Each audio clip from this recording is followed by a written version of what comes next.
নমস্কার বন্ধুরা, আজকে রেসিপি হচ্ছে কাবুলি চানার পরোটা। এই রেসিপিটা খুবই হেলদি একটা রেসিপি। যারা ওয়েট লস করছেন তারাও এই রেসিপিটা বানিয়ে খেতে পারেন। ব্রেকফাস্ট বা ডিনার, লাঞ্চ যে কোনো সময় এটা খেতে পারেন। হাই প্রোটিন একটা ব্রেকফাস্ট রেসিপি। এই রেসিপিটা যদি আপনারা বানিয়ে খান খুবই টেস্টি হয়। আর এটা বানানোর জন্য প্রথমে একটা ডো তৈরি করে নেবো, সফট ডো। প্রথমে আটা দিয়ে স্বাদ মতো লবণ দিয়েছি, তাতে অল্প অল্প করে জল দিয়ে একটা ডো তৈরি করে নেবো।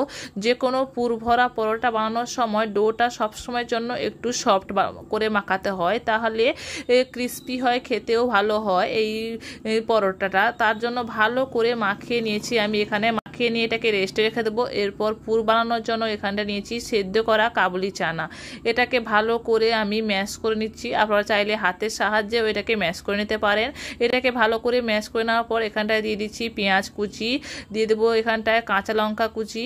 এই রেসিপিটা পুর ভরা পরোটা খুবই বানানো সহজ। ধনে পাতা দিয়েছি কুচনো, স্বাদ মতো লবণ, লঙ্কার গুঁড়ো ও আমচুর পাউডার, আর দিয়েছি এখানটায় কাবুলি চানা যে মশলাটা পাওয়া যায়, চানা মশলা, সেটা দিয়েছি। তার জন্য এটা খুবই ফ্লেভারটা খুব সুন্দর আসে, এটা অবশ্যই দেবেন আপনারা। এরপর এটাকে ভালো করে মিশিয়ে নিতে হবে। ভালো করে মিশিয়ে নেওয়ার পর সাইডে রেখে নিয়েছি। এরপর ডোটা যে বানিয়ে রেখেছিলাম সেখান থেকে লেচি কেটে নেব।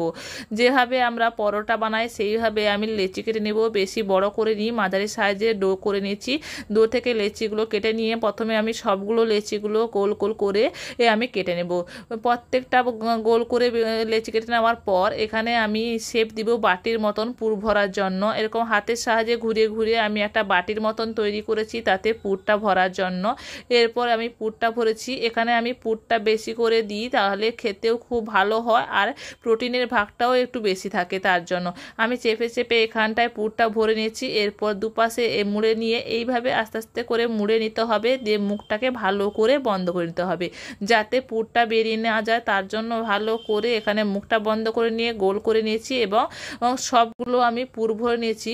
এরপর যাতে আমার ফেটে না যায় বা বেলতে অসুবিধা না হয়, তার জন্য আমি হাতের সাহায্যে একটু ঘুরিয়ে নিয়ে শুকনো আটা দিয়ে এইভাবে একটু হাত দিয়ে চেপে চেপে চারিদিকে মশলাগুলো ছড়িয়ে দিব। তারপর এটাকে বেললে বেলাটাও খুব সহজ হবে আর এটা ফেটে যাওয়ার সম্ভাবনা থাকবে না। একদমই বেলতে অসুবিধা হয় না, খুবই সুন্দরভাবে বেলা যায় এই পরোটা। পুর ভরা পরোটা খুবই সুন্দরভাবে বেলা যায়। এরপর আমি তাওয়াতে ভালো করে উল্টে পাল্টে সেঁকে নেব। প্রথমে আমি দুপাশটা ভালো করে সেঁকে নিয়ে তারপর এখানটায় আমি তেল দিয়ে এটাকে ভেজে নেব। অল্প পরিমাণ তেল দিয়ে এখানে ভাজছি। আপনারা চাইলে এখানটায় ঘি বা বাটার দিয়েও ভাজতে পারেন। আমি এখানে অল্প অল্প করে তেল দিয়ে পরোটাগুলোকে ভালো করে ভেজে নেব। উপরেটা খুবই ক্রিস্পি হয় আর খেতে খুবই টেস্টি হয়। ভিডিও যদি আপনাদের ভালো লাগে লাইক শেয়ার করে দেবেন। আর আপনারা যদি আমার চ্যানেলে নতুন হয়ে থাকেন সাবস্ক্রাইব করে দেবেন আমার চ্যানেলটা, আর পাশে থাকা বেল আইকনটা অন করে দেবেন। Thank you so much for watching my video.